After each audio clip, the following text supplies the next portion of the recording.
아주머니, 이 국수 예전 맛이 아니에요. 7살 사내 아이가 국수 한 젓가락을 들고 조용히 말했습니다. 40이 넘은 아주머니는 그 한마디에 국자를 놓고 주저앉았습니다. 대체 이 아이는 누구이길래 망해가는 국수집의 비밀을 꿰뚫어 본 걸까요? 별이 야담에 오신 걸 환영합니다. 구독, 좋아요로 응원의 마음 전해주세요. 자, 그럼 오늘도 감동적인 옛날 이야기 지금 바로 시작합니다. 옛날 옛적 충청도 공주 땅에 국수집 하나가 있었습니다. 간판도 없는 작은 집이었습니다. 그저 대문 기둥에 삐뚤빼뚤 쓴 종이 한 장이 붙어 있을 뿐이었지요. 국수 한 그릇 2푼. 글씨도 반듯하지 않았습니다. 비가 오면 번지고 바람이 불면 너덜거렸습니다. 그러나 그 종이를 새로 바꾸는 사람은 없었습니다. 그런데 이 집 국수가 한때는 공주 땅에서 모르는 사람이 없었습니다. 십리 밖에서도 찾아오는 집이었습니다. 새벽부터 줄을 서야 겨우 한 그릇 먹을 수 있다던 그 집. 사람들은 그 집을 복날 국수집이라 불렀습니다. 복날이면 더 길게 줄이 늘어서는 집이라 하여 붙은 이름이었습니다. 주인은 복실 아주머니였습니다. 나이 42. 남편을 일찍 여의고 홀로 두 손으로 국수집을 일으킨 여인이었습니다. 키는 작고 손은 거칠었지만 눈빛만큼은 단단했습니다. 새벽 4시에 일어나 육수를 끓이고 해가 지도록 국수를 삶았습니다. 그것이 복실 아주머니의 하루였고 그것이 복실 아주머니의 전부였습니다. 국수집 마당 한켠에는 작은 장독대가 있었습니다. 남편이 살아생전 직접 담근 된장 항아리가 3개. 복실 아주머니는 그 항아리만 보면 눈시울이 붉어졌습니다. 여보, 나 아직도 잘하고 있지요? 항아리를 쓸어내리며 혼자 중얼거리는 것이 그녀의 버릇이었습니다. 아무도 없는 새벽 혼자 그렇게 말을 걸면 조금 덜 외로웠습니다. 그런데 요즘 들어 그 국수집 앞에 줄이 없었습니다. 새벽부터 문을 열어도 손님이 오지 않았습니다. 점심때가 되어도 빈 상이 줄지어 서 있었습니다. 저녁이 되어도 마찬가지였습니다. 솥 안의 육수는 식어갔습니다. 삶아둔 국수는 불어터졌습니다. 복실 아주머니는 그 이유를 알 수 없었습니다. 그저 하루하루 솥을 걸고 육수를 끓이며 손님을 기다렸습니다. 하지만 손님은 오지 않았습니다. 그해 봄이었습니다. 장에 나갔다 돌아오는 길에 복실 아주머니는 이웃집 할머니를 만났습니다. 70이 넘은 귀덕 할머니였습니다. 이 마을에서 가장 오래 살아온 어른이었지요. 젊었을 때 이 마을에서 국밥집을 했다는 말이 있었습니다. 그래서인지 음식에 대한 눈이 밝은 사람이었습니다. 복실아, 너 요즘 국수집이 많이 힘들다던데. 귀덕 할머니가 지팡이를 짚으며 말했습니다. 괜찮아요, 할머니. 곧 나아지겠지요. 복실 아주머니는 웃어 보이며 대답했습니다. 할머니는 잠시 복실 아주머니의 얼굴을 들여다보았습니다. 한참을 들여다보았습니다. 마치 얼굴 속에 숨겨진 무언가를 읽으려는 것처럼. 그리고 천천히 말했습니다. 복실아, 음식이란 것은 손맛이 아니란다. 예. 음식은 마음맛이요. 만드는 사람 마음이 흔들리면 맛도 흔들리는 법이지. 복실 아주머니는 그 말을 흘려들었습니다. 할머니도 참. 저는 매일 똑같이 만드는 거요. 그녀는 웃으며 인사를 하고 돌아섰습니다. 귀덕 할머니는 그 뒷모습을 한참 바라보다 혼자 중얼거렸습니다. 똑같이 만드는 것과 정성껏 만드는 것은 다른 법인데. 그 말은 바람에 실려 사라졌습니다. 복실 아주머니는 그 말을 듣지 못했습니다. 아니, 들었어도 이해하지 못했을 것입니다. 그때는 그랬습니다. 집으로 돌아온 복실 아주머니는 솥뚜껑을 열고 육수를 한 모금 맛보았습니다. 똑같은데. 분명히 똑같은데. 그녀는 고개를 갸웃하며 중얼거렸습니다. 하지만 무언가 달랐습니다. 어디가 어떻게 다른지 알 수 없었습니다. 그것이 더 답답했습니다. 알 수 없는 것이 잘못되어 있다는 것이 더 두려웠습니다. 그날 밤 복실 아주머니는 장독대 앞에 오래 서 있었습니다. 별이 많은 밤이었습니다. 찬 바람이 조용히 불었습니다. 여보, 나 요즘 왜 이러는 걸까요? 항아리는 아무 말이 없었습니다. 언제나처럼. 복실 아주머니가 이 국수집을 시작한 것은 25살 때였습니다. 남편 덕칠은 손재주가 좋은 사람이었습니다. 국수 반죽을 얼마나 잘 치는지 그 손에서 나온 면발은 끊어지는 법이 없었습니다. 얇고 가늘면서도 질겼습니다. 삶아도 퍼지지 않았습니다. 찬물에 씻어도 그 탱탱함이 사라지지 않았습니다. 덕칠은 말하기를 반죽은 발로 치는 것이 아니라 마음으로 치는 것이라 했습니다. 반죽이 뻣뻣하면 더 다독이고 반죽이 너무 물렁하면 기다려 주어야 한다고. 사람 다루듯 반죽을 다루어야 한다고 했습니다. 그 남편이 국수집을 냈습니다. 복실은 육수를 맡았습니다. 새벽마다 사골을 고아 국물을 냈습니다. 멸치와 다시마를 넣고 끓이다가 마지막에 남편이 담근 된장을 한 숟가락 풀었습니다. 그것이 이 집 국수의 비밀이었습니다. 남편이 담근 된장은 보통 된장이 아니었습니다. 메주를 직접 쑤어 3년을 묵혀 만든 것이었습니다. 그 깊은 맛이 국물 속으로 녹아들면 단순한 사골 국물이 전혀 다른 것이 되었습니다. 구수하면서도 깊었습니다. 짜지도 싱겁지도 않았습니다. 한 모금 마시면 속이 따뜻해지는 국물이었습니다. 손님들은 그 국물 맛에 반했습니다. 이 집 국수는 먹고 나면 속이 편해. 어디서 이런 맛이 나는 거야? 비법이 뭐요? 비법은 없소. 그냥 정성이요. 소문이 퍼졌습니다. 집 밖에서도 찾아왔습니다. 공주원님이 미복으로 찾아왔다는 말도 있었습니다. 한양에서 내려온 관리가 들렀다는 이야기도 있었습니다.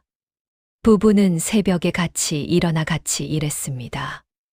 남편은 반죽을 치고 복실은 국물을 저었습니다. 해가 뜨면 문을 열고 해가 지면 문을 닫았습니다. 가난했지만 행복했습니다. 그런데 7년 전 남편 덕칠이 갑자기 세상을 떠났습니다. 장마가 유난히 심하던 해였습니다. 논두렁을 살피러 나갔다가 불어난 개울에 휩쓸린 것이었습니다. 시신도 찾지 못했습니다. 복실 아주머니는 사흘을 울었습니다. 그리고 일어났습니다. 울고 있을 때가 아니다. 그녀는 새벽에 솥을 걸었습니다. 혼자서 사골을 삶고 연을 쳤습니다. 남편의 빈자리를 일로 채웠습니다. 울면 무너질 것 같았습니다. 그래서 울지 않았습니다. 그냥 일했습니다. 그렇게 7년이 흘렀습니다. 처음 2, 3년은 그럭저럭 됐습니다. 남편이 살아있을 때의 단골 손님들이 여전히 찾아왔으니까요. 덕칠 씨가 없으니 섭섭하오만 국물 맛은 여전하구려. 그런 말을 들을 때면 복실 아주머니는 속으로 울었습니다. 겉으로는 웃으면서. 그러나 세월이 흐르며 점차 손님이 줄었습니다. 그리고 올해 들어 확 줄었습니다. 이 마을에는 복실 아주머니 말고도 국수집이 셋이나 더 생겼습니다. 하나는 장터 입구에, 하나는 주막 옆에, 하나는 관아 근처에. 새로 생긴 집들은 값도 더 쌌습니다. 복실 아주머니 집보다 한 푼이 쌌습니다. 젊은 손님들은 값싼 집으로 갔습니다. 마을 사람들은 수군거렸습니다. 복실내 국수, 요즘 예전 같지 않아. 맞아. 뭔가 텁텁한 것이 있어. 그냥 장터 국수집 가는 게 낫지. 복실 씨가 혼자 하다 보니 손이 모자란 거 아니겠어. 복실 아주머니의 귀에도 그 소문이 들렸습니다. 하지만 어디가 어떻게 달라진 건지 알 수가 없었습니다. 매일 똑같이 만들었습니다. 똑같은 재료, 똑같은 순서, 똑같은 방법으로. 눈 감고도 할 수 있을 만큼. 그래서 더 억울했습니다. 이 집에 드나드는 사람이 딱 한 명 있었습니다. 옆 동네 서당의 훈장 김서방이었습니다. 60이 다 된 노인이었습니다. 흰 수염이 길고 눈빛이 따뜻한 사람이었습니다. 그는 일주일에 2번씩 꼭 이 집에 들렀습니다. 비가 와도 왔습니다. 눈이 와도 왔습니다. 복실 씨, 오늘도 한 그릇 주시오. 예, 훈장 어른. 잠깐만요. 김 훈장은 국수를 후루룩 먹으며 말했습니다. 이 집 국수만 먹으면 젊었을 때 생각이 나서 말이야. 감사합니다, 어른. 덕칠 씨와 같이 앉아 국수 먹던 것이 엊그제 같은데. 세월이 참 빠르구려. 그렇지요. 그런데 말이오, 요즘 뭔가 마음이 많이 무거우신 거 아니오? 복실 아주머니는 빙긋 웃으며 고개를 저었습니다. 아닙니다. 멀쩡합니다. 김 훈장은 국수 국물을 한 모금 더 마시고 일어섰습니다. 억지로 웃는 얼굴과 진짜 웃는 얼굴은 다른 법이요. 그 말을 남기고 훈장은 나갔습니다. 복실 아주머니는 빈 그릇을 들고 한참 서 있었습니다. 억지로 웃는 얼굴. 그 말이 마음에 걸렸습니다. 그러던 어느 날, 복실 아주머니에게 더 큰 문제가 생겼습니다. 장독대에 된장 항아리 하나가 금이 간 것이었습니다. 남편이 담근 마지막 3번째 항아리였습니다. 금이 간 곳으로 된장이 조금씩 새어 나왔습니다. 복실 아주머니는 손가락으로 그 금을 쓸어보았습니다. 차가운 항아리 표면에 균열이 선명했습니다. 아이고, 이를 어찌세. 복실 아주머니는 주저앉았습니다. 남편이 담근 된장은 이제 2 항아리밖에 남지 않았습니다. 아껴 써도 2해를 넘기기 어려웠습니다. 된장이 떨어지면 이 집 국수는 어떻게 되는 걸까? 그녀의 손이 떨렸습니다. 항아리가 깨진 것이 아니라 마지막 남은 남편의 흔적이 사라지는 것 같았습니다. 그 일이 생긴 지 사흘이 지난 날이었습니다. 아침 일찍 국수집 문을 열었을 때였습니다. 대문 앞에 아이 하나가 쪼그리고 앉아 있었습니다. 7살쯤 되어 보이는 사내아이였습니다. 옷은 낡고 얼굴은 때가 묻어 있었습니다. 머리카락은 제대로 빗지 못해 엉켜 있었습니다. 신발도 한 짝은 찢어져 있었습니다. 누가 보아도 부모 없이 떠도는 아이였습니다. 하지만 눈빛만큼은 이상했습니다. 나이답지 않게 깊고 또렷한 눈이었습니다. 5살짜리라고는 믿기지 않을 것 같은, 아니 7살짜리라도 믿기지 않을 것 같은 눈이었습니다. 마치 이 세상 모든 것을 조용히 들여다보고 있는 것 같은 눈. 어른도 그 눈을 보면 잠시 말을 잃을 것 같은 눈이었습니다. 얘야, 여기서 뭐 하니? 복실 아주머니가 물었습니다. 아이는 천천히 고개를 들었습니다. 배가 고픕니다. 복실 아주머니는 아이를 위아래로 훑어보았습니다. 얼마나 굶었는지 볼이 홀쭉했습니다. 어디서 왔니? 저 너머 마을에서요. 부모님은? 아이는 대답하지 않았습니다. 그냥 복실 아주머니를 바라보았습니다. 그 눈빛에 슬픔도 없었습니다. 체념도 없었습니다. 그냥 담담했습니다. 그 담담함이 오히려 더 마음을 아프게 했습니다. 복실 아주머니는 잠시 망설였습니다. 손님도 없는 마당에 밥이라도 먹이면 쌀이 줄었습니다. 형편이 넉넉하지 않았습니다. 하지만 이 앙상한 아이를 그냥 내쫓을 수도 없었습니다. 들어오너라. 복실 아주머니는 문을 더 열었습니다. 아이는 신발을 가지런히 벗고 들어왔습니다. 찢어진 신발을 가지런히. 그 모습이 어쩐지 마음에 걸렸습니다. 그 작은 손이 국수 한 그릇을 받아들었습니다.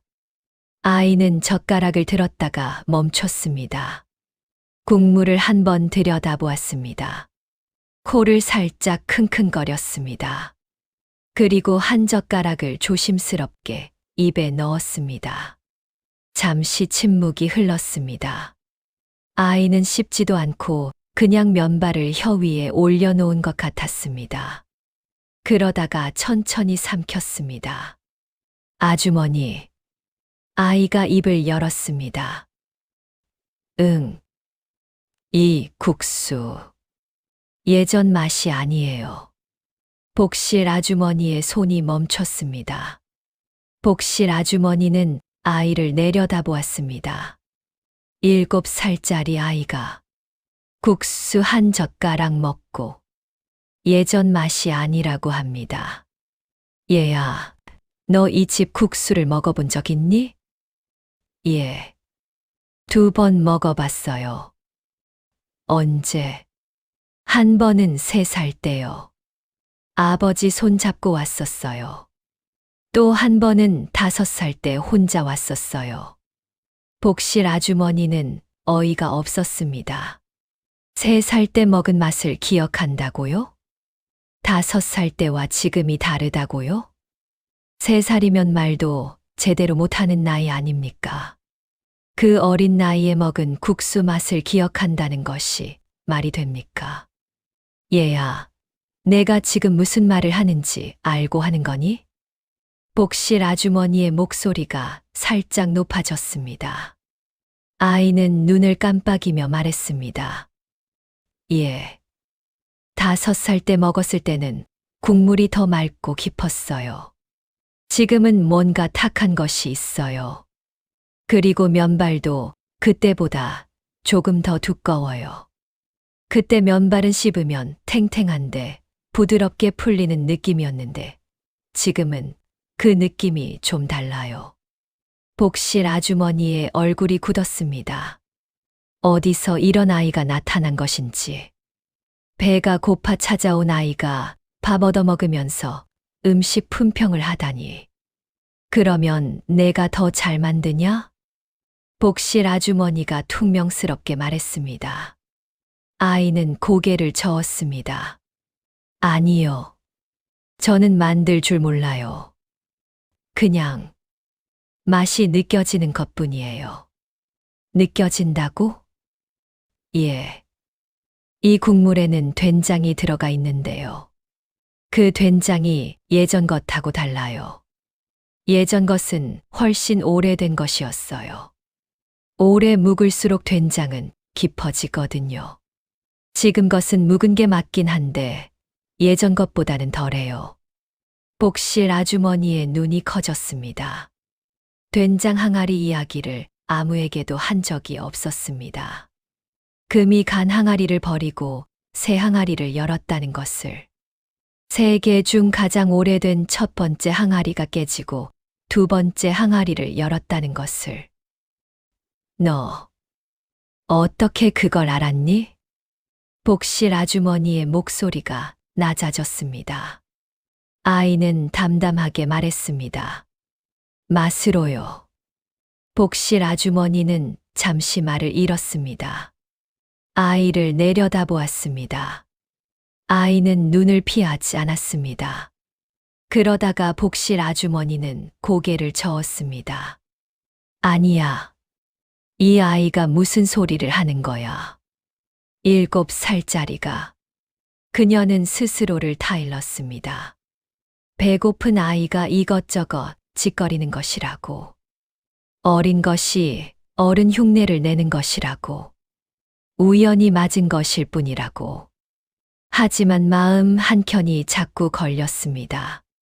3살 때 먹은 맛을, 5살 때 먹은 맛을, 그리고 지금 먹는 맛을 구분한다는 것이.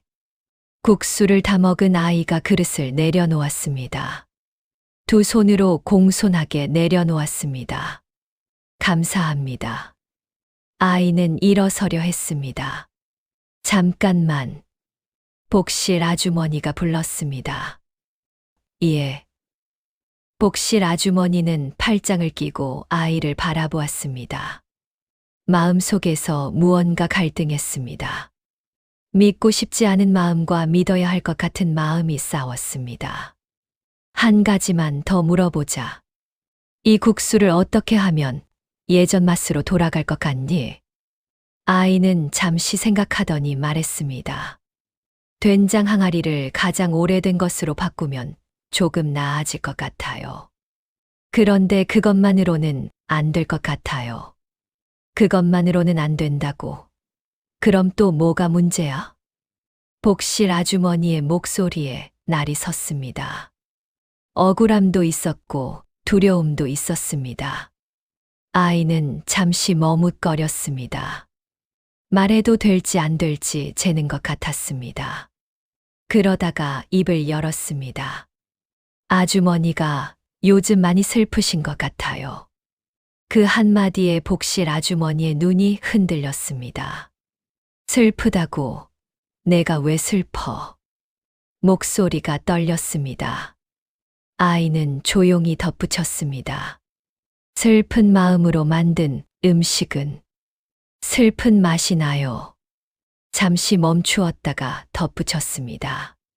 괜찮아 보이려고 억지로 힘을 내는 마음도요. 그것도 맛에서 느껴져요. 복실 아주머니는 아무 말도 하지 못했습니다. 억지로 힘을 내는 마음. 7년 동안 그렇게 살았습니다. 그 말이 정확하게 꿰뚫었습니다. 그날 밤 복실 아주머니는 오래 앉아 있었습니다. 아이의 말이 머릿속을 떠나지 않았습니다. 슬픈 마음으로 만든 음식은 슬픈 맛이 나요. 억지로 힘을 내는 마음도 맛에서 느껴져요. 복실 아주머니는 손을 내려다보았습니다. 이 손으로 7년을 만들었습니다. 매일 새벽 4시에 일어나 이 손으로 사고를 넣고 육수를 끓였습니다. 이 손으로 면을 치고 국수를 삶았습니다. 그런데 어느 순간부터였을까요? 이 손이 그냥 움직이고 있었던 것은 마음 없이 습관으로 그냥 살아남기 위해서. 내가 언제부터 그랬던 걸까? 복실 아주머니는 기억을 더듬었습니다. 처음 혼자 솥을 걸던 날, 울고 싶었지만 울지 않았습니다. 울면 다시 일어나지 못할 것 같아서. 그 다음 날도 눈물을 누르고 일어났습니다. 가슴에 돌덩이를 얹은 채로 국수를 만들었습니다. 마음을 닫은 채로 복실 아주머니는 장독대로 나갔습니다. 별이 쏟아지는 밤이었습니다. 남편이 담근 된장 항아리 그 개가 조용히 서 있었습니다. 달빛이 항아리 위에 고요히 내려앉았습니다. 그녀는 항아리에 손을 올렸습니다. 차가운 항아리 표면이 손바닥에 닿았습니다. 여보, 나 요즘 국수를 만들면서 당신 생각을 잘 안 했어요. 그냥 만들었어요. 당신 없이 혼자 만드는 게 너무 힘들어서. 그냥 눈 감고 만들었어요. 당신 얼굴 생각하면 일을 못할 것 같아서. 눈물이 났습니다. 복실 아주머니는 한참을 울었습니다. 소리 없이 울었습니다. 눈물이 뺨을 타고 흘러 턱에서 떨어졌습니다. 그리고 눈물을 닦고 일어섰습니다. 그 아이를 데려와야겠다. 그녀는 결심했습니다. 부모도 없이 떠도는 아이. 맛을 보는 눈을 가진 아이. 어쩌면 이 아이가 이 집 국수를 살릴 수 있을지도 모른다고. 아니, 그것보다 자기 자신을 다시 세울 수 있을지도 모른다고. 다음 날 새벽 복실 아주머니는 아이를 찾아 나섰습니다. 아이를 찾는 것은 어렵지 않았습니다. 장터 귀퉁이 처마 밑에 아이가 웅크리고 있었습니다. 밤새 거기 있었던 모양이었습니다. 옷이 이슬에 흠뻑 젖어 있었습니다. 숨소리가 고요했습니다. 추운지 무릎을 끌어안고 있었습니다. 얘야. 복실 아주머니가 불렀습니다. 아이가 눈을 떴습니다. 그 또렷한 눈이 복실 아주머니를 바라보았습니다. 놀라지도 않았습니다. 마치 올 줄 알았다는 듯. 우리 집에 오너라. 복실 아주머니가 말했습니다. 아이는 한참 복실 아주머니를 바라보다가 물었습니다. 왜요? 밥은 주마. 잠자리도 주마. 대신 나를 도와주어야 한다. 어떻게요? 복실 아주머니는 허리를 굽혀 아이와 눈을 맞추었습니다. 아이의 눈이 가까이서 더 또렷하게 보였습니다. 내가 어제 한 말. 맛이 느껴진다고 했잖니. 나를 도와주어라. 이 국수를 살려달라. 아이는 잠시 생각하더니 고개를 끄덕였습니다. 예. 가겠습니다. 그렇게 아이가 복실 아주머니 집에 들어왔습니다. 아이의 이름은 돌쇠였습니다. 아버지는 3년 전 병으로 돌아가셨고 어머니는 그 전에 이미 돌아가셨다 했습니다. 친척집을 전전하다가 결국 쫓겨나 혼자 돌아다닌 지 한 달이 넘었다고 했습니다. 배는 얼마나 굶었니? 어제 하루요. 어제 하루만.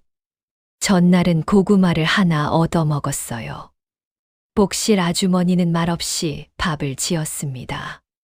밥이 다 될 때까지 돌쇠는 부엌 문 앞에 조용히 앉아 있었습니다. 불을 떼는 것을 지켜보았습니다. 연기 냄새를 맡았습니다. 아무 말도 하지 않았습니다. 돌쇠는 밥그릇을 받아 들고 한 숟가락 떴습니다. 그리고 멈추었습니다. 아주머니, 이 쌀 어디서 사셨어요? 장터 쌀장수한테서. 왜? 요즘 것보다 지난해 가을 것이 더 맛있는데 이건 지난해 것이 아니에요. 올 봄에 나온 것 같아요. 아이고, 밥 먹으면서 또. 복실 아주머니가 어이없다는 듯 웃었습니다. 그러자 돌쇠도 따라 웃었습니다. 작고 수줍은 웃음이었습니다. 아까까지 무표정하던 얼굴에 처음으로 생기가 돌았습니다. 복실 아주머니는 그 웃음을 보고 마음이 이상했습니다. 어쩐지 오래전 본 것 같은 웃음이었습니다. 남편 덕칠이 웃던 모습과 어딘지 닮은 것 같기도 했습니다. 아니면 그냥 그렇게 느끼고 싶은 것인지도. 그날부터 돌쇠는 국수집에서 살았습니다. 작은 방 하나를 내주었습니다. 이불도 내주었습니다. 오래된 이불이었지만 깨끗했습니다. 아이는 요란하지 않았습니다. 말이 많지도 않았습니다. 그저 조용히 복실 아주머니, 곁에 있었습니다. 국수를 삶을 때 옆에서 지켜보았습니다. 육수를 끓일 때 코를 킁킁거렸습니다. 재료를 손질할 때 손가락으로 하나씩 집어 맛을 보았습니다. 복실 아주머니가 하는 것을 한 가지도 빠뜨리지 않고 지켜보았습니다. 그리고 가끔 조용히 말했습니다. 아주머니, 오늘 멸치가 어제 것보다 덜 신선한 것 같아요. 아주머니, 사고를 조금 더 끓이면 더 진해질 것 같아요. 아주머니, 오늘 된장은 조금 게 풀어도 될 것 같아요. 오늘 것이 간이 더 강해요. 복실 아주머니는 처음에는 반신반의했습니다. 하지만 하나씩 해보았습니다. 그러자 조금씩 달라졌습니다. 뭔가 달라졌습니다. 아직 손님이 돌아올 만큼은 아니었지만 뭔가 조금씩 살아나는 것 같은 느낌이었습니다. 오랫동안 멈춰 있던 시계가 다시 째깍거리기 시작하는 것 같은 돌쇠가 온 지 열흘이 지났습니다. 그날도 아침 일찍 복실 아주머니는 솥에 사고를 넣었습니다. 돌쇠는 옆에 쪼그려 앉아 솥을 들여다보았습니다. 아주머니, 응. 사고를 처음 끓일 때 왜 물을 버리지 않으세요? 복실 아주머니가 멈추었습니다. 처음 물을 버린다고. 예. 처음 끓어오른 물에는 잡내가 많이 들어 있어요. 핏물이랑 기름이 섞여서요. 그것을 한 번 버리고 새 물을 부으면 국물이 훨씬 맑아질 것 같아요. 그걸 어떻게 아니? 맡아보면 알아요. 처음 끓을 때 올라오는 냄새와 두 번째 끓을 때 올라오는 냄새가 달라요. 처음 것은 조금 비리고 두 번째 것은 구수해요. 복실 아주머니는 반신반의했지만 해보았습니다. 처음 끓어오른 물을 버리고 새 물을 부었습니다. 다시 끓였습니다. 1시간 후 국물을 맛보았습니다.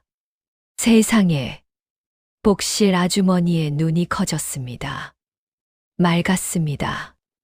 훨씬 맑고 깨끗한 국물이었습니다. 그러면서 깊이는 더 깊었습니다. 잡내가 없었습니다. 이게 말이 되나? 복실 아주머니는 돌쇠를 내려다보았습니다. 얘야, 이걸 누가 가르쳐 줬니? 아무도요. 그럼 어떻게 알았어? 그냥 냄새를 맡으면 알아요. 냄새가 다 말해줘요. 복실 아주머니는 입을 다물지 못했습니다. 그날부터 사고를 끓일 때 처음 물을 버렸습니다. 국물이 달라졌습니다. 그뿐이 아니었습니다. 며칠 후 돌쇠가 또 말했습니다. 아주머니, 멸치를 볶아서 넣어보면 어떨까요? 볶아서. 예. 그냥 넣으면 비린 맛이 남아요. 살짝 볶으면 고소한 맛이 더 살아날 것 같아요. 너무 오래 볶으면 쓴맛이 나니까 딱 노릇해질 때까지만요. 얼마나 볶으면 되는데? 냄새가 고소해지면 그때 넣으면 돼요. 해보았습니다. 달라졌습니다. 국물에서 구수한 향이 돌았습니다. 또 며칠 후. 아주머니, 다시마를 처음부터 넣지 말고 나중에 넣어보면 어떨까요? 너무 오래 끓이면 쓴맛이 나요. 물이 끓기 시작할 때 넣었다가 한번 우러나면 꺼내면 좋을 것 같아요. 해보았습니다. 달라졌습니다. 그렇게 하나씩 하나씩. 돌쇠의 말을 따라 하나씩 바꾸어 나갔습니다. 그러던 어느 날 아침이었습니다. 국물을 끓이고 있는데 장터에서 돌아오던 이웃집 아주머니가 국수집 앞에서 코를 킁킁거렸습니다. 어머, 이 냄새가. 이웃 아주머니가 걸음을 멈추었습니다. 복실아, 오늘 국수 냄새가 다른데 뭔가 더 고소한 것 같아. 복실 아주머니가 웃으며 말했습니다. 그래요? 들어와서 한 그릇 드세요. 이웃 아주머니가 국수 한 그릇을 먹었습니다. 후루룩 먹다가 멈추었습니다. 그리고 눈이 동그래졌습니다. 복실아, 이게 뭐야? 이거 예전 맛이잖아. 아니, 예전보다 더 좋은 것 같은데. 국물이 이렇게 맑은데 왜 이렇게 깊어? 복실 아주머니는 말없이 웃었습니다. 그날 오후, 이웃 아주머니가 사람 셋을 데리고 왔습니다. 여기야, 여기. 내가 오늘 먹어봤는데, 진짜야. 손님이 왔습니다. 다음 날도 왔습니다. 그 다음 날도 왔습니다. 소문이 퍼졌습니다. 복실내 국수가 살아났대. 아니, 살아난 정도가 아니라 더 좋아졌대. 거짓말. 가보자. 사람들이 찾아오기 시작했습니다. 복실 아주머니는 솥을 더 큰 것으로 바꾸었습니다. 국수를 더 많이 삶았습니다. 그래도 모자랐습니다. 줄이 다시 생겼습니다. 오래간만에 보는 줄이었습니다. 돌쇠는 그 광경을 조용히 지켜보았습니다. 손님들이 국수를 맛있게 먹는 것을 보면서 살짝 웃었습니다. 수줍은 조용한 웃음으로. 그 웃음을 보는 사람만 알 수 있는 웃음이었습니다. 그러던 중 돌쇠가 또 한 가지를 말했습니다. 아주머니, 손님들이 앉는 상 간격이 너무 좁아요. 그게 무슨 상관이야? 좁으면 불편해서 국수를 천천히 못 먹어요. 옆 사람 팔꿈치가 닿는 것 같으면 빨리 먹고 싶어지거든요. 천천히 먹어야 맛을 더 잘 느낄 수 있는데. 복실 아주머니는 피식 웃었습니다. 그래, 이 녀석아. 너는 국수만 아는 게 아니라 사람 마음도 아는구나. 상 간격을 넓혔습니다. 손님들이 더 천천히 먹었습니다. 그리고 더 맛있다고 했습니다. 그 다음에 돌쇠가 말한 것은 깜짝 놀랄 것이었습니다. 아주머니, 국수를 내오기 전에 무깍두기를 작은 접시에 먼저 드리면 어떨까요? 왜? 국수 국물은 진하니까 처음에 입을 조금 개운하게 해주면 국물 맛을 더 잘 느낄 수 있어요. 깍두기의 새콤한 맛이 입안을 깨우면 국물이 더 진하게 느껴지거든요. 깍두기가 딱이에요. 복실 아주머니는 웃다가 멈추었습니다. 그것은 맞는 말이었습니다. 해보았습니다. 손님들의 반응이 달랐습니다. 어머, 깍두기가 왜 이렇게 잘 어울리지? 국수 먹기 전에 이거 먹으니까 국물이 더 진하게 느껴지는 것 같아. 이 집은 반찬도 신경 쓰네. 손님들이 좋아했습니다. 그런데 이 무렵 복실 아주머니는 한 가지를 깨달았습니다.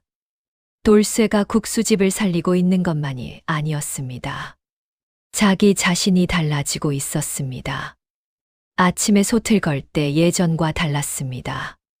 사고를 넣을 때 남편 얼굴이 떠올랐습니다. 여보, 이렇게 하면 어때요? 멸치를 볶을 때 이렇게 하면 더 맛있을까 하는 생각이 들었습니다. 국물을 맛볼 때 입가에 웃음이 생겼습니다. 오랫동안 잊고 있던 것이 돌아오고 있었습니다. 국수를 만드는 즐거움이었습니다. 그것을 잃은 줄도 몰랐는데 돌아오고 나서야 잃었었다는 것을 알았습니다. 귀덕 할머니가 했던 말이 떠올랐습니다. 음식은 마음 맛이요. 아, 이런 뜻이었구나. 복실 아주머니는 속으로 고개를 끄덕였습니다. 그러던 어느 저녁이었습니다. 손님들이 다 나가고 둘이서 상을 치우는데 돌쇠가 갑자기 물었습니다. 아주머니, 이 집 국수는 누가 처음 만들었어요? 복실 아주머니는 행주를 든 손을 멈추었습니다. 우리 영감이 아저씨요? 응. 나는 국물을 맡았고 영감은 면을 쳤어. 아저씨 면이 달랐어요? 어떻게 알아? 이 집 면이 지금도 다른 집이랑 달라요. 두께가 균일하고 식어도 잘 안 퍼져요.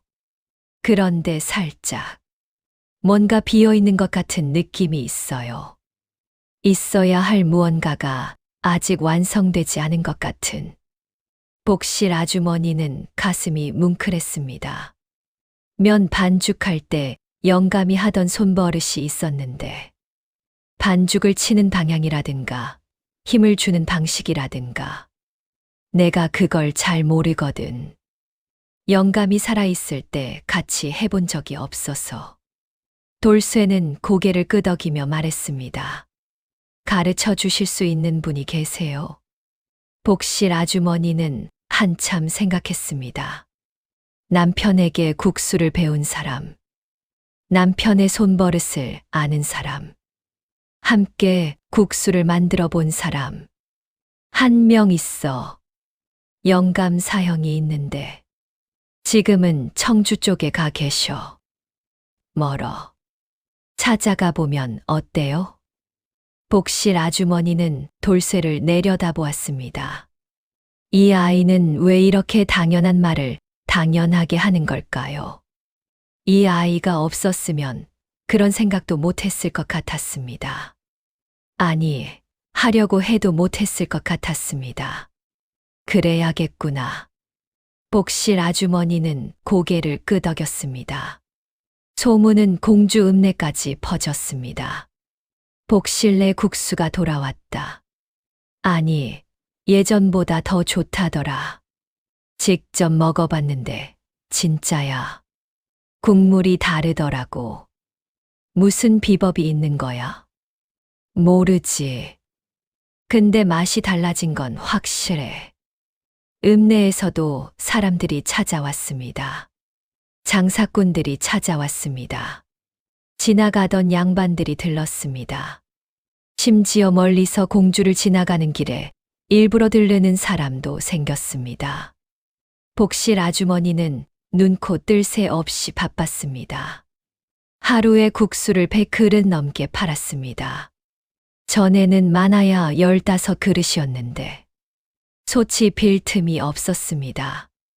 어느 날 저녁 문을 닫으며 복실 아주머니는 돌쇠에게 말했습니다. 돌쇠야, 이제 됐다. 정말 됐어. 목소리가 떨렸습니다. 눈물이 날 것 같았지만 꾹 눌렀습니다. 돌쇠가 올려다보았습니다. 됐다고요? 응. 이제 집이 살아났어. 내 덕분에. 돌쇠는 수줍게 웃었습니다. 아주머니 덕분이에요. 저는 말만 했는거려. 무슨 소리야. 내가 아니었으면 나 혼자서는 절대 못했어. 복실 아주머니는 돌쇠의 머리를 쓰다듬었습니다. 처음으로 그렇게 했습니다. 손바닥에 아이의 머리카락이 닿았습니다. 돌쇠는 가만히 있었습니다. 눈이 조금 붉어졌습니다. 아마도 오랫동안 누군가가 머리를 쓰다듬어 주지 않았던 것 같았습니다. 오랫동안 이렇게 따뜻한 손을 느끼지 못했던 것 같았습니다. 그날 밤 복실 아주머니는 오래간만에 편하게 잠이 들었습니다. 장독대 앞에 서서 여보, 이제 됐어요 라고 한마디 하고 모든 것이 잘 되어가는 것 같았습니다. 하지만 그것은 시작에 불과했습니다. 복실내 국수집이 다시 살아났다는 소문은 장터 전체를 돌았습니다. 그 소문을 불쾌하게 듣는 사람이 있었습니다. 장터 입구에 새로 국수집을 낸 봉다리였습니다. 나이 쉰의 몸집이 크고 눈이 작은 사람이었습니다. 손가락에 금반지를 끼고 다녔습니다. 원래는 포목전을 했는데 복실 아주머니 국수집이 한창 한산할 때 기회를 보고 국수집을 시작한 것이었습니다. 복실내가 다시 살아났다고? 봉달은 눈살을 찌푸렸습니다. 겨우 잠잠해지나 했더니 봉달의 국수집은 복실 아주머니 집보다 값이 쌌습니다. 처음에는 그것으로 손님을 끌어왔습니다. 손님들이 많이 왔습니다. 그런데 이제 복실 아주머니 집 국수가 맛이 살아났다는 소문이 나자 손님들이 다시 빠져나가기 시작했습니다. 이것을 그냥 둘 수는 없지. 봉달은 이를 갈았습니다. 내가 이 자리 잡으려고 얼마나 공들였는데. 봉달은 먼저 소문을 퍼뜨리기 시작했습니다. 복실내 국수집에 웬 부모도 없는 거지 아이가 들어왔다던데. 그 아이가 뭘 하는지 모른다더라. 음식에 이상한 것을 넣는다는 말도 있더라. 처음에는 별 반응이 없었습니다. 복실 아주머니 국수를 먹어본 사람들이 그런 소문을 믿지 않았으니까요. 아, 봉달내가 또 소문내는 거 아니야? 복실내 국수 먹어봤는데 아무것도 이상한 게 없던데. 봉달은 다른 방법을 썼습니다. 마을에서 입이 가장 험한 안악 셋을 찾아갔습니다. 그 안악들에게 포목 한 필씩을 쥐어주었습니다. 고운 비단이었습니다. 복실내 국수에 가면 어디서 굴러온 거지 아이가 음식에 손을 댄다더라. 그 아이가 뭘 넣는지 알 수가 없어서 무섭다고 사람들이 수군거린다더라. 그 말을 좀 퍼뜨려 주게. 안악들이 움직였습니다. 장터에서 이야기했습니다. 우물가에서 이야기했습니다. 서로 만날 때마다 이야기했습니다. 복실내 국수에 거지 아이가 들어와서 음식을 만진다던데. 어머나, 어디서 굴러온 애야? 손이 더럽지 않아? 그 아이 어디 병이라도 있는 것 아니야? 부모도 없이 돌아다녔다면 뭔 병이 있을 수도 있지. 소문은 빠르게 퍼졌습니다. 복실 아주머니 귀에도 들어왔습니다. 어느 날 손님 하나가 국수를 주문하더니 눈치를 보며 말했습니다. 저기, 복실 씨. 저 아이는 어디서 데려온 거요? 음식을 만지는 건 아니지요. 복실 아주머니의 얼굴이 굳었습니다. 돌쇠는 음식을 만들지 않습니다. 음식은 제가 혼자 만들어요. 그렇군요. 그렇긴 한데, 그래도 사람들이 수군거리니. 복실 아주머니는 억눌렀습니다. 걱정 마세요. 손님이 나가자 복실 아주머니는 솥 앞에 서서 한참 있었습니다. 주먹을 꽉 쥐었다가 폈습니다. 돌쇠는 마당을 쓸다가 그 뒷모습을 보았습니다. 무슨 일이 생긴 것을 눈치챘지만 아무 말도 하지 않았습니다. 그냥 더 열심히 빗자루를 움직였습니다. 며칠 후 더 심한 소문이 들었습니다. 복실내 아이가 음식에 뭘 탄다더라. 그래서 국수 먹고 배탈 난 사람이 있다는 말도 있어. 진짜야? 누가? 그러니까 누가라고 딱 집을 수는 없는데 그런 말이 돌아. 거짓말이었습니다. 배탈 난 사람은 없었습니다. 하지만 소문은 사실이 아니어도 퍼졌습니다. 사실보다 더 빠르게 손님이 줄기 시작했습니다. 하루에 100그릇 넘던 것이 50그릇으로 줄었습니다. 50그릇이 30그릇으로 줄었습니다. 다시 줄이 사라졌습니다. 봉달은 거기서 멈추지 않았습니다. 복실 아주머니 집 재료 납품상을 찾아갔습니다. 멸치 납품상을 찾아가 말했습니다. 복실내에 납품하지 말게. 내가 2배 값을 줄 테니. 멸치 납품상이 발을 뺐습니다. 다시마 납품상에게도 같은 말을 했습니다. 다시마 납품상이 발을 뺐습니다. 좋은 사고를 넣어주던 정육점에도 찾아갔습니다. 정육점도 발을 뺐습니다. 복실 아주머니는 이제 재료를 멀리까지 나가 직접 사와야 했습니다. 품도 들었고 돈도 더 들었습니다. 새벽에 일어나 장터가 열리기 전에 나가야 했습니다. 그러면 국수 만들 시간이 줄었습니다. 설상가상으로 봉다리 마을 이장에게 찾아가 말을 넣었습니다. 복실 내 국수집이 위생이 불결하다는 소문이 있습니다. 한번 살펴봐야 하지 않겠습니까? 이장과 같이 막걸리 한잔 하면서 한 말이었습니다. 이장이 복실 아주머니를 불렀습니다.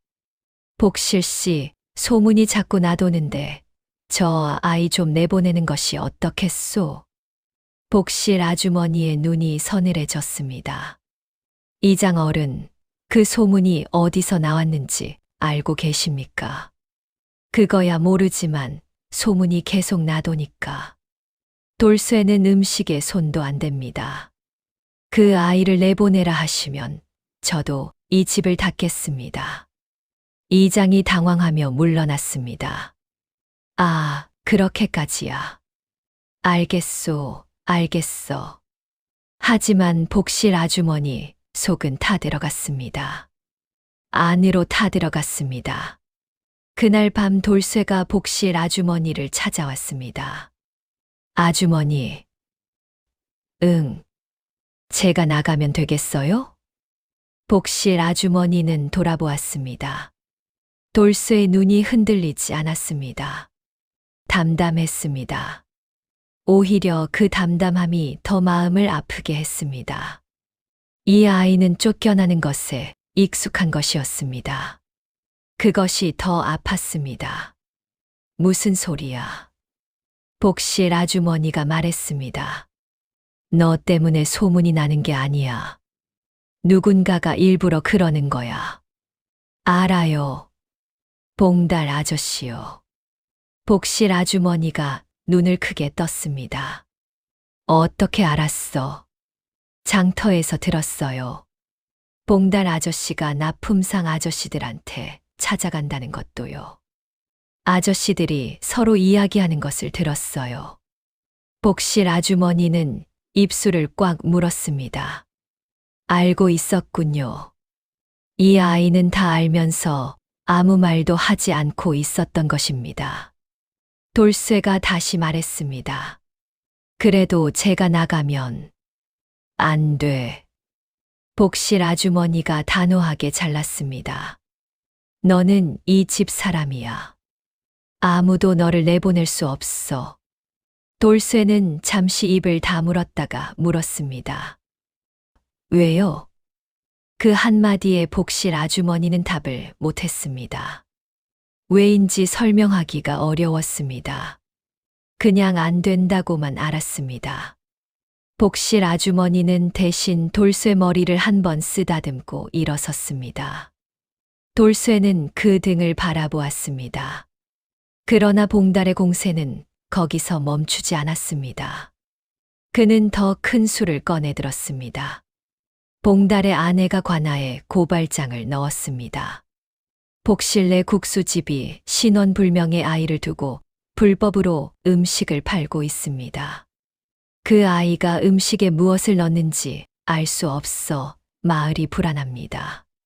관아에서 사람이 나왔습니다. 아전이 복실 아주머니 집에 들이닥쳤습니다. 이 집에 부모 없는 아이가 있다 들었소.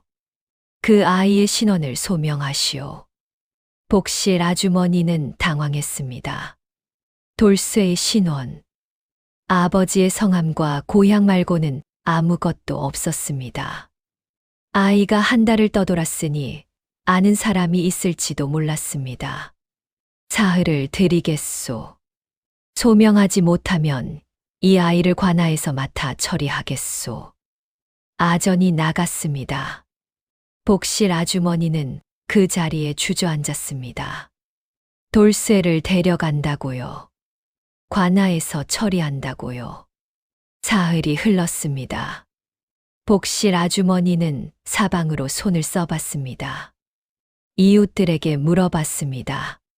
장터 사람들에게 물어봤습니다.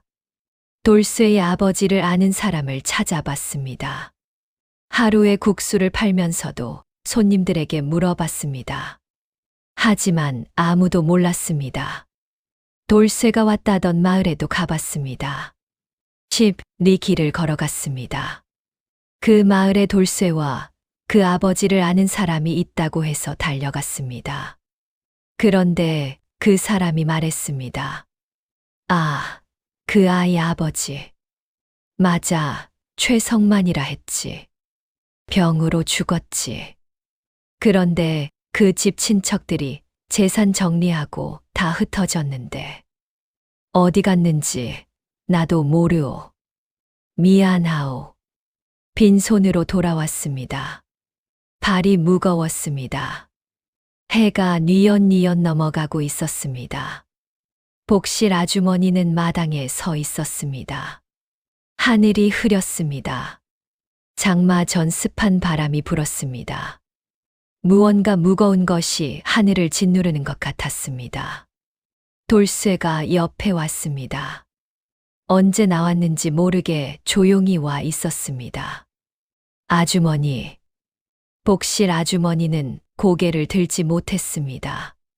저 데려가면 돼요. 돌쇠가 말했습니다. 아주머니가 힘드니까요.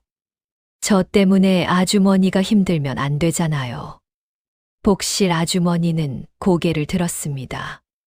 돌쇠의 눈에 눈물이 없었습니다. 울지 않으려고 참는 것이 눈에 보였습니다. 입술이 살짝 떨리는 것도 보였습니다. 돌쇠야. 복실 아주머니의 목소리가 갈라졌습니다. 그 순간 빗방울이 떨어지기 시작했습니다. 한 방울, 두 방울. 그러다가 한꺼번에 쏟아졌습니다.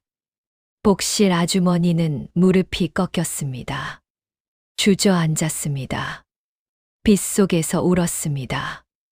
오랫동안 울지 않으려 했던 눈물이 다 쏟아졌습니다. 남편을 잃고 나서 처음으로 이렇게 울었습니다. 소리를 내어 울었습니다. 빗소리가 그 울음소리를 덮어주었습니다. 돌쇠는 빗속에서 복실 아주머니 옆에 그냥 앉았습니다. 비를 맞았습니다. 아무 말도 하지 않았습니다. 그냥 옆에 있었습니다. 비가 그쳤습니다. 둘 다 흠뻑 젖었습니다. 복실 아주머니는 돌쇠를 데리고 들어와 마른 옷으로 갈아입히고 따뜻한 방에 눕혔습니다. 자거라. 아주머니는요? 나는 괜찮아. 돌쇠는 잠이 들었습니다. 금세 잠이 들었습니다. 오래 긴장하고 있었던 것이 풀린 것 같았습니다. 복실 아주머니는 부엌에 혼자 앉았습니다. 등잔불이 가물가물했습니다. 바람이 불면 꺼질 것처럼 내일이면 아전이 올 것입니다. 돌쇠를 데려갈 것입니다. 어떻게 해야 하는 걸까요? 어떻게 해야 이 아이를 지킬 수 있을까요?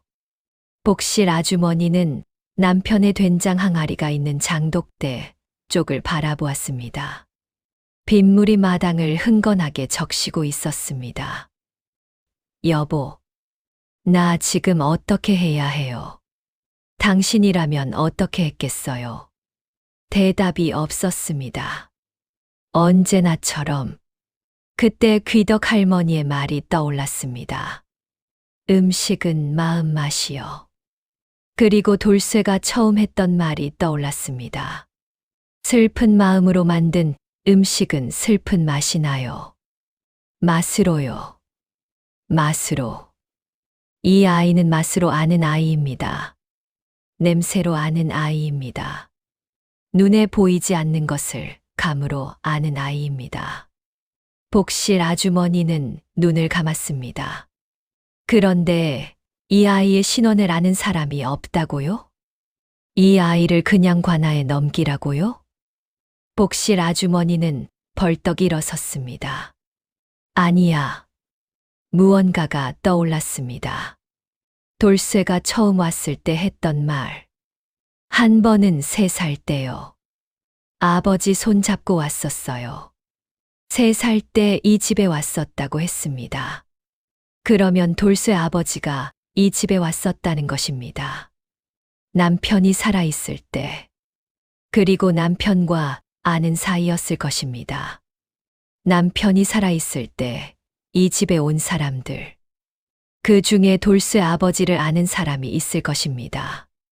그 사람이 누구일까? 복실 아주머니는 생각했습니다. 남편과 친했던 사람들, 국수집을 자주 찾아오던 단골들, 남편이 살아있을 때부터 온 사람, 지금도 오는 사람. 그 순간 한 사람이 떠올랐습니다. 김 훈장이었습니다. 서당 훈장 김서방. 일주일에 2번씩 꼭 이 집에 왔던 사람. 남편이 살아있을 때부터 왔던 사람. 덕칠 씨와 같이 앉아 국수 먹던 것이 엊그제 같다고 했던 사람. 훈장 어른이라면 알지도 모른다. 복실 아주머니는 등잔을 들고 일어섰습니다. 밤이었습니다. 비가 그친 밤길은 질척거렸습니다. 그래도 달려갔습니다. 서당으로. 서당 문을 두드렸습니다. 쿵쿵쿵. 한참 후에야 불빛이 흔들렸습니다. 발소리가 났습니다. 그리고 문이 열렸습니다. 김 훈장이 잠옷차림으로 서 있었습니다. 등잔을 들고 이 밤에 웬일이요? 훈장 어른, 죄송합니다. 급한 일이 생겼습니다. 복실 아주머니는 숨을 몰아쉬며 말했습니다. 돌쇠 아이 아시나요? 제 집에 있는 아이요. 아버지가 3년 전 돌아가셨다고 하는데 3살 때 아버지 손잡고 저희 집에 왔다고 했어요. 그때 훈장 어른도 오셨잖아요. 혹시 그 아이 아버지를 아시나요? 최성만이라 했어요. 김 훈장의 눈이 커졌습니다. 손에 든 등잔이 잠시 흔들렸습니다. 잠깐, 그 아이 이름이 돌쇠라고 했소. 예. 아비 이름이 최성만이라고요? 예, 그렇습니다. 김 훈장이 눈을 감았다가 떴습니다. 그 눈에 무언가 복잡한 감정이 지나갔습니다.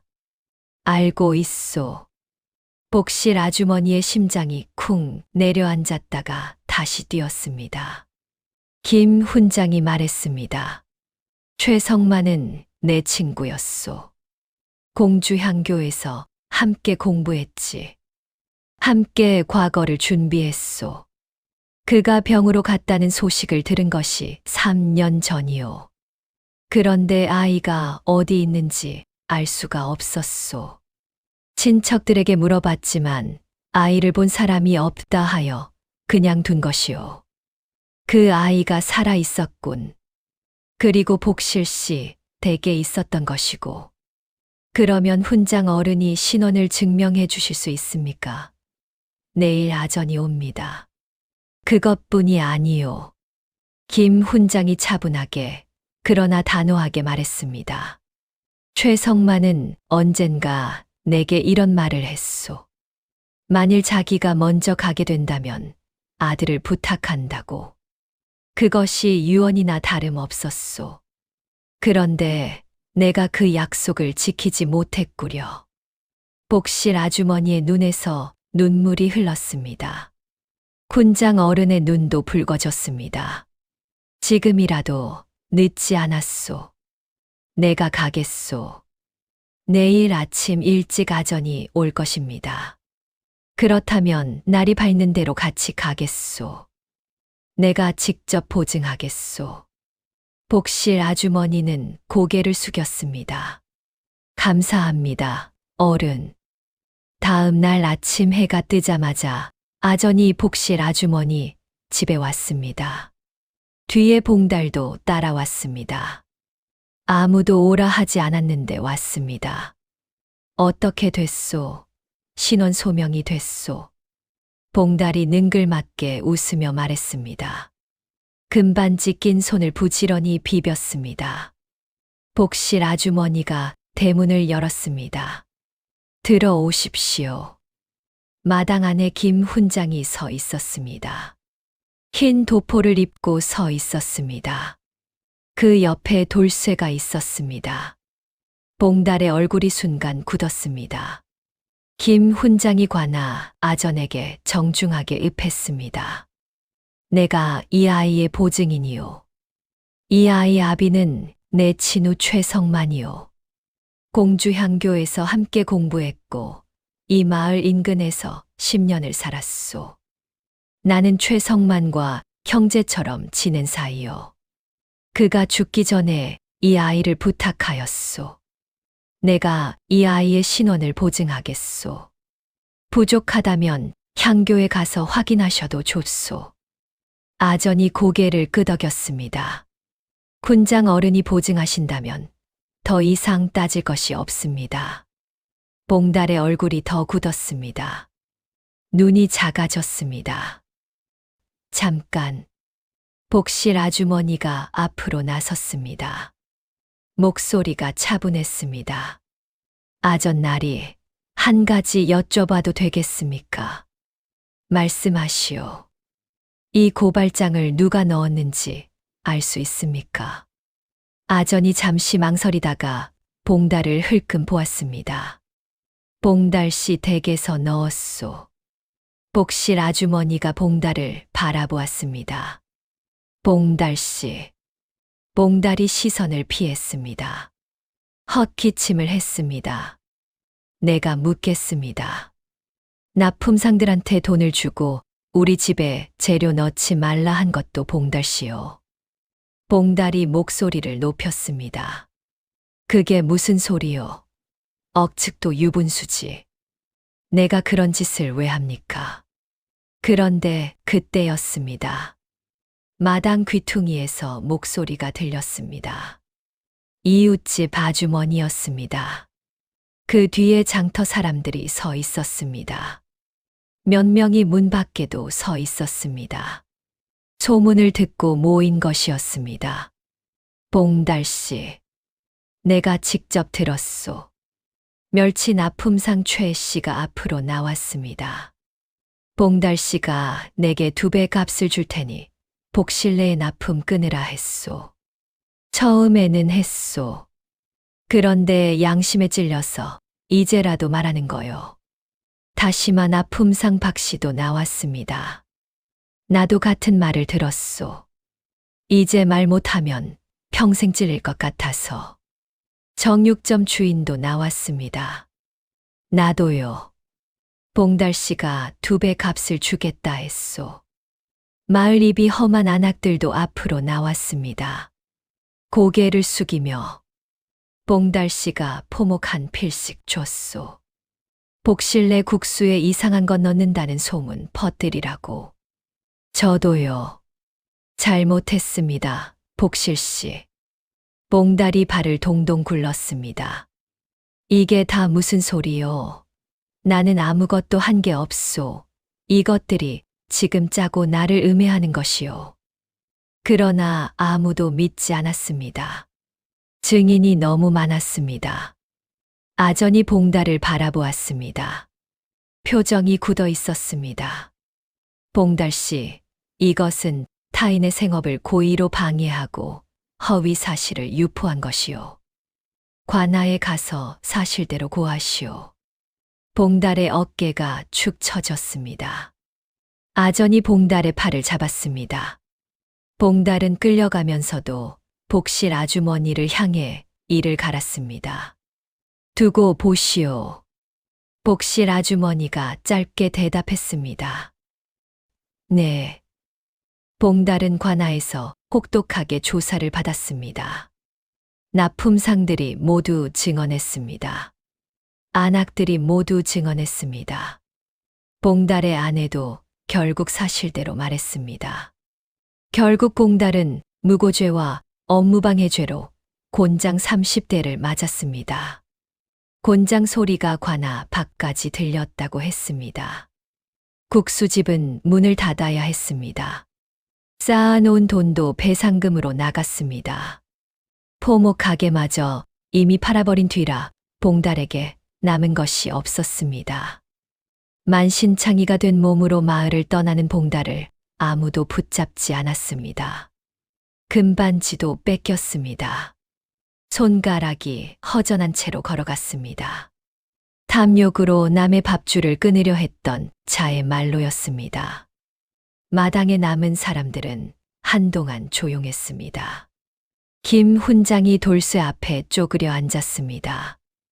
나이 60이 다 된 노인이 무릎을 꿇고 아이 앞에 앉은 것이었습니다. 돌쇠야, 내가 내 아버지 친구다. 내 아버지가 내게 부탁했다. 너를 잘 돌봐달라고. 돌쇠의 눈이 흔들렸습니다.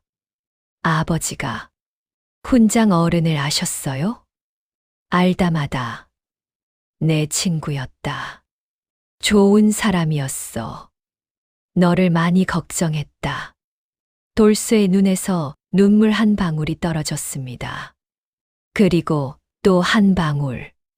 김 훈장이 말을 이었습니다. 내 아버지가 나한테 이런 말을 했다. 돌쇠는 맛을 보는 눈이 있다고.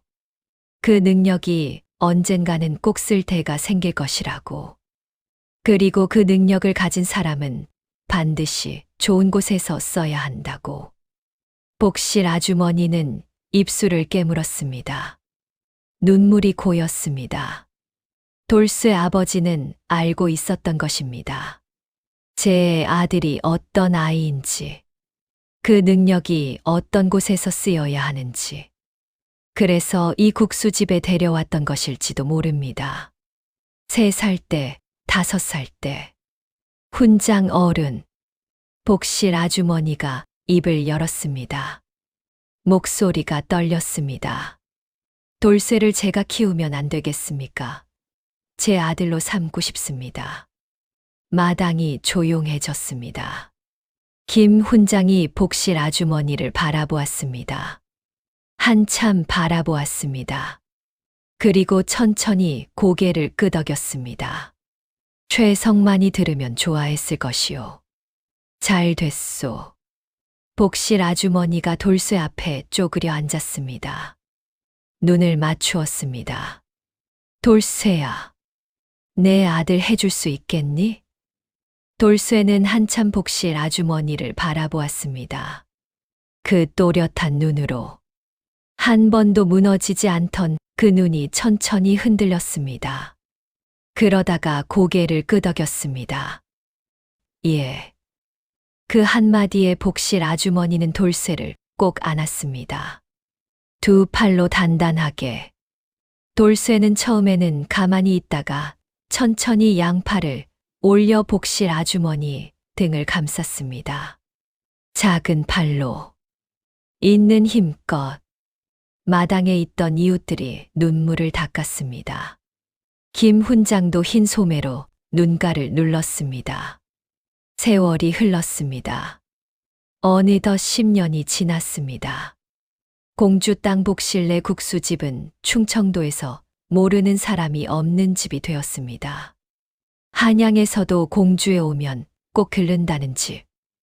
원님이 자리를 내놓기 전날 꼭 한 그릇 먹고 간다는 집. 돌아가는 길에 한 그릇 더 먹고 간다는 집. 그 국수집 주방에는 이제 2사람이 있었습니다. 복실 아주머니와 이제 17살이 된 돌쇠였습니다. 돌쇠는 키가 훌쩍 컸습니다. 반죽을 치는 어깨가 단단해졌습니다. 목소리가 굵어졌습니다. 그러나 눈빛은 예전과 같았습니다. 깊고 또렷했습니다. 그 눈은 변하지 않았습니다. 어느 날 아침 돌쇠가 육수를 한 모금 마시고 말했습니다. 어머니, 오늘 국물이 제일 좋아요. 복실 아주머니가 웃으며 물었습니다. 왜? 어머니 마음이 오늘 제일 가볍거든요. 그게 국물에 다 들어가 있어요. 복실 아주머니는 웃음이 났습니다. 눈시울이 붉어지기도 했습니다. 이 녀석, 아직도 그러는구나. 항상 그럴 거예요. 국수집 마당 장독대에는 여전히 항아리 2개가 있었습니다. 남편 덕칠이 담근 된장 항아리였습니다. 이제 거의 다 비어가고 있었습니다. 하지만 복실 아주머니는 걱정하지 않았습니다. 돌쇠가 지난해부터 직접 메주를 쑤기 시작했으니까요. 덕칠의 된장 항아리 옆에 새 항아리가 하나 더 생겼습니다. 돌쇠가 담근 된장이 익어가고 있었습니다. 복실 아주머니는 육수 한 숟가락 된장을 풀며 중얼거렸습니다. 여보 보이죠? 이제는 정말 괜찮아요.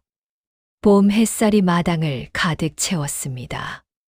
솥에서 육수 끓는 냄새가 골목 밖까지 흘러나갔습니다. 국수집 앞에는 이른 아침부터 사람들이 줄을 서 있었습니다. 그 줄이 골목을 돌아서까지 이어졌습니다. 옛날 옛적에 망했던 그 국수집이었습니다. 이제는 공주에서 가장 따뜻한 집이었습니다. 음식은 손맛이 아닙니다. 마음맛입니다. 만드는 사람의 마음이 흔들리면 맛도 흔들리고, 만드는 사람의 마음이 따뜻하면 맛도 따뜻해지는 법입니다. 그리고 그 마음은 눈에 보이지 않지만 현은합니다. 기억은 맛을 통해 가장 오래 남습니다.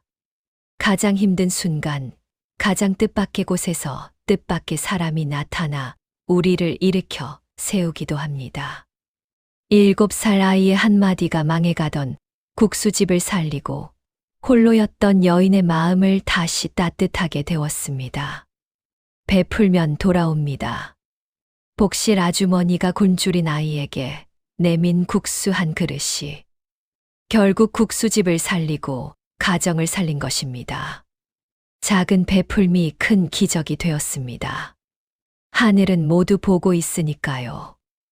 다음 영상을 빠르게 만나보시려면 구독과 좋아요를 눌러주세요. 별이 아담의 더 재미있는 영상들도 함께 해주세요.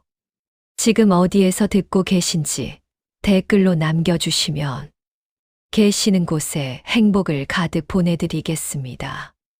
감사합니다.